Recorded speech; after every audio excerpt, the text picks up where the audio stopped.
Hello దోస్తుల్, welcome to my channel. ఒక్కసారి try చేసి చూద్దాం. అందరూ ఎలా ఉన్నారండి? బాగున్నారా? నేను కూడా చాలా బాగున్నానండి. అయితే ఇవాళ రెసిపీలోకి వెళ్ళిపోదాము. ఇవాళ అయితే నేను మీకు ఫిష్ కర్రీని ఎలా తయారు చేసుకోవాలి అనేది అయితే చూపిస్తున్నాను. ఇదొక స్టైల్ ఫిష్ కర్రీ అనమాట. ఒక్కో ప్లేస్లో ఇలా చేసుకుంటూ ఉంటారు. అయితే ఎలా తయారు చేసుకోవాలి, తయారీ విధానం ఏంటో చూసేద్దాము. మన ఛానల్లో ఆల్రెడీ ఫిష్ పుల్స్ అయితే ఉందండి, అలాగే ఫిష్ ఫ్రై కూడా ఉందన్నమాట. ఇదొక స్టైల్ ఫిష్ కర్రీని మీకైతే చూపిస్తున్నాను చూడండి.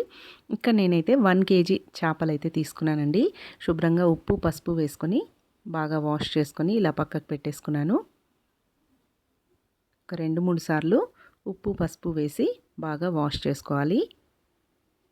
అలాగే కావాల్సిన ఇంగ్రీడియంట్స్ చూడండి. ఒక మీడియం సైజు ఉల్లిపాయ అయితే సన్నగా పొడవుగా కట్ చేసి పెట్టుకున్నాను. అలాగే మసాలా ముద్ద అయితే రెడీ చేసుకోవాలండి. చేపల కర్రీ అంటే కంపల్సరీగా మసాలా వేయాలి కదా. అయితే కాల్చిన ఉల్లిపాయ, కొన్ని ధనియాలు, జీలకర్ర, అలాగే వెల్లుల్లిపాయ రెబ్బలు ఇవన్నీ వేసుకొని మెత్తగా మసాలా పేస్ట్ అయితే పట్టుకోవాలండి. చూడండి, ఉల్లిపాయని కాస్త కాలుస్తాం కాబట్టి మనకి ఈ కలర్లో ఉంటుంది. కొన్ని ధనియాలు, జీలకర్ర, వెల్లుల్లిపాయలు, కొన్ని మెంతులు వేసుకొని బాగా వేయించుకొని అవన్నీ కూడా కలుపుకొని ఇలా ముద్దలాగా చేసుకోవాలి. అందులోకి కొన్ని లవంగాలు, ఇలాయచి, దాల్చిన చెక్క కూడా వేసుకోవాలండి మసాలా పట్టేటప్పుడే. చూడండి, ఇప్పుడైతే స్టవ్ మీద ఒక ప్యాన్ పెట్టేసుకొని, వెడల్పాటు ప్యాన్ పెట్టేసుకొని అందులోకి 3 టేబుల్ స్పూన్ల వరకు ఆయిల్ యాడ్ చేసుకొని ఉల్లిపాయలన్నీ వేసుకొని బాగా ఫ్రై చేసుకోవాలి. ఉల్లిపాయలు కాస్త మగ్గిన తర్వాత అందులోకి మసాలా ముద్దను కూడా వేసుకొని బాగా ఫ్రై చేసుకోవాలండి. మసాలా ముద్ద ఫ్రై అయిన తర్వాత అందులోకి 1 టేబుల్ స్పూన్ వరకు అల్లం వెల్లుల్లి పేస్ట్ వేసుకోవాలి.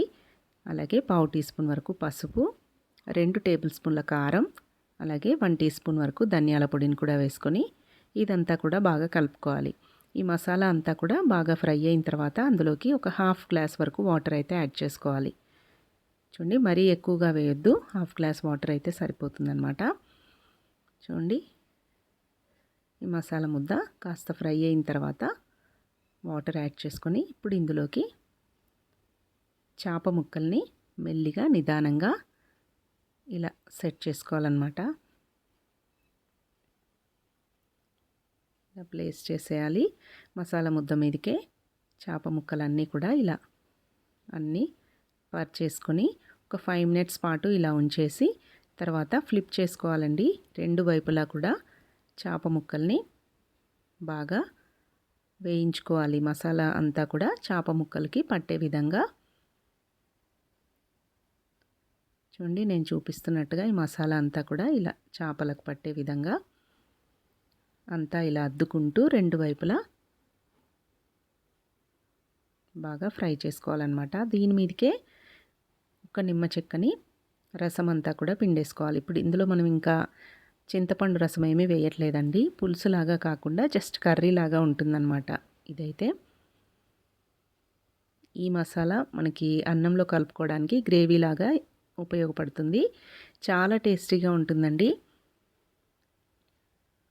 చాలా టేస్ట్ అయితే చాలా చాలా బాగుంటుంది. ఒక 1/2 నిమ్మ చెక్క పిండేసుకొని చూడండి, ఇలా మెల్లిమెల్లిగా వాటిని ఫ్లిప్ చేసుకొని ఇలా అన్నీ బాగా కలిపేసుకొని మూత పెట్టేసుకొని మగ్గించుకున్నామంటే మనకు నూనె అంతా పైకి తేరేంత వరకు ఉంచుకోవాలండి. చేప మనకి త్వరగానే మగ్గిపోతుంది కాబట్టి 10 to 15 మినిట్స్ లోపే మనకి కర్రీ అయితే రెడీ అయిపోతుంది. గ్రేవీ కూడా అన్నంలో కలుపుకొని తినడానికి చాలా చాలా బాగుంటుంది.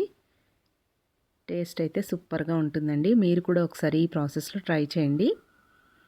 ఇప్పుడు మనము చేపల పులుసు, చేపల ఫ్రై అంటే డీప్ ఫ్రై అలా చేసుకుంటూ ఉంటాం కదా. ఒక్కసారి ఇలా ట్రై చేసి చూడండి, మీకు కూడా తప్పకుండా నచ్చుతుంది. చేప కూడా చూడండి మెత్తగా ఉడికిపోయింది. మనకి గ్రేవీతోటే టేస్ట్ అన్నమాట. ఒకసారి ట్రై చేసి మీకు ఎలా వచ్చింది అనేది అయితే కమెంట్స్లో నాకు తెలియజేయండి. చూడండి, ముక్క కూడా మెత్తగా ఉడికిపోయింది కదా. పిల్లలు కూడా చాలా ఇష్టంగా తింటారు. ఈ గ్రేవీ కలిపిచ్చేసి అన్నంలోకి చేపను ఒలిచిపెట్టామంటే పిల్లలు కూడా చాలా ఎంజాయ్ చేస్తూ తింటారనమాట. మీరు ఒకసారి ఇలా ట్రై చేసి మీకు ఎలా వచ్చిందనేది కమెంట్స్లో తెలియజేయండి. మీకు కనుక నచ్చినట్టయితే మా ఛానల్ని తప్పకుండా సబ్స్క్రైబ్ చేసుకోండి. అలాగే పక్కనే ఉన్న బెల్ గంటను కూడా కొట్టండి. Thanks for watching. Please subscribe to my channel. Thank you.